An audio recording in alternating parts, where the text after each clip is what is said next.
ఇందాక కౌశిక్ రెడ్డి మా ముఖ్యమంత్రి రేవంత్ రెడ్డి గారి పైన చేసిన ఆరోపణలు గాని అతను మాట్లాడిన విధానం ఎంత అసభ్యకరంగా ఎంత దరిద్రంగా మాట్లాడిందంటే అసలు నువ్వు మనిషి పుట్టుగా పుట్టినావా అని అడుగుతున్నా కౌశిక్ రెడ్డి. అసలు ఈ సిగ్గుందా నువ్వు కౌశిక్ రెడ్డి కాదు, నువ్వు కచరారెడ్డి. అసలు నీ దగ్గర ఆధారాలు ఉన్నాయా? నీకు దమ్ముంటే నువ్వు మొగోడివి అయితే కౌశిక్ రెడ్డి నిన్నే అంటున్నా, నీకు దమ్ముంటే నువ్వు ఆధారాలతో మాట్లాడు. నోటికొచ్చినట్టు మాట్లాడితే రాసి పెట్టుకో బిడ్డ. నేను హుజురాబాద్ ఏ ఒక్క కార్యక్రమాలు గాని చెప్తున్నా మేము అడ్డుకుంటాం, చెయ్యనీయం. ఇది బరాబర్ నీ సంగతి చెప్పే విధంగా నువ్వు హద్దులన్నీ దాటినావు. నిన్న నువ్వు నీ మాటలతోని హద్దులన్నీ దాటి నువ్వు ప్రవర్తించడం ఇష్టమైనట్టు మాట్లాడతావు.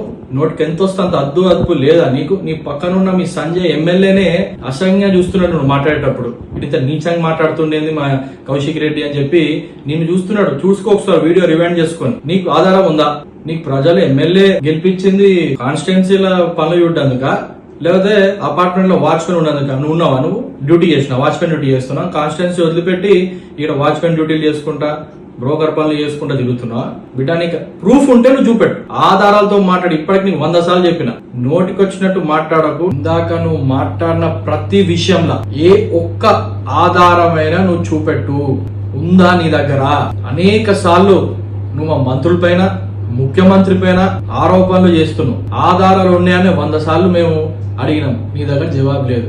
నీ పైన నువ్వు చేసిన చిల్లర వ్యవహారాలు, డబ్బులు తీసుకొని ఉద్యోగాలు పెట్టిస్తాను డబ్బులు తీసుకున్నావు, కోట్ల ఉద్యోగాలు పెట్టిస్తాను డబ్బులు తీసుకున్నావు, ఆధారాలతో సహా నేను నిరూపించిన. మర్చిపోయినావా? చెల్పూర్ మహేందర్ దగ్గర తీసుకుని మర్చిపోయినావా? వీణవంక మైపాలరెడ్డి దగ్గర తీసుకున్నది మర్చిపోయినావా? సిగ్గుందా నీకు కౌశిక్ రెడ్డి? నువ్వు మాట్లాడుతున్నావు ముఖ్యమంత్రి పైన? ఉన్నావా నువ్వు అక్కడ? వాచ్మెన్ పని చేసుకుని చూసినావు ముఖ్యమంత్రి? నువ్వు నోటికొచ్చినట్టు మాట్లాడుతావు. నీ భార్య బిడ్డను పెట్టుకుని గెలిచినావు నువ్వు ఎమ్మెల్యేగా. అప్పుడు మహిళలను పెట్టుకుని గెలిచినావు. ఇప్పుడు అదే మహిళలను అసభ్యంగా మాట్లాడుకుంటూ, అంటే ఇప్పుడు నువ్వు ఏదైతే అపార్ట్మెంట్ లో చెప్తున్నావో అక్కడ మహిళల వాళ్ళ పరిస్థితి ఏంది? నువ్వు అట్లా మాట్లాడుతావు, ఏ రకంగా బాధపడతారు, వాళ్ళ కుటుంబ సభ్యులు ఏ రకంగా ఆవేదన చెందుతారో కొంచెం ఆలోచించిన కౌశిక్ రెడ్డి. నువ్వు ఆఖరికి ఫోన్ ట్యాపింగ్ విషయంలో కూడా దాంట్లో కూడా ఫేమ్ రావాలి, నాకు పేరు రావాలి అని ఆలోచించి నీ భార్యను కూడా నువ్వు ఆఖరికి దాన్ని ఇన్వాల్వ్మెంట్ చేస్తాబట్టే ఎంత నీచానికి దిగజారుతున్నావు నీకు అర్థమవుతుందా అని అడుగుతున్నా. ఇవన్నీ నువ్వు ఎందుకు చేస్తున్నావు? కేవలం కేసీఆర్ దగ్గర మాటలు కొట్టేటందుకు. కేసీఆర్ ని దూరం పెట్టిండు ఈ మధ్యలో. ఇప్పుడు ఏంది?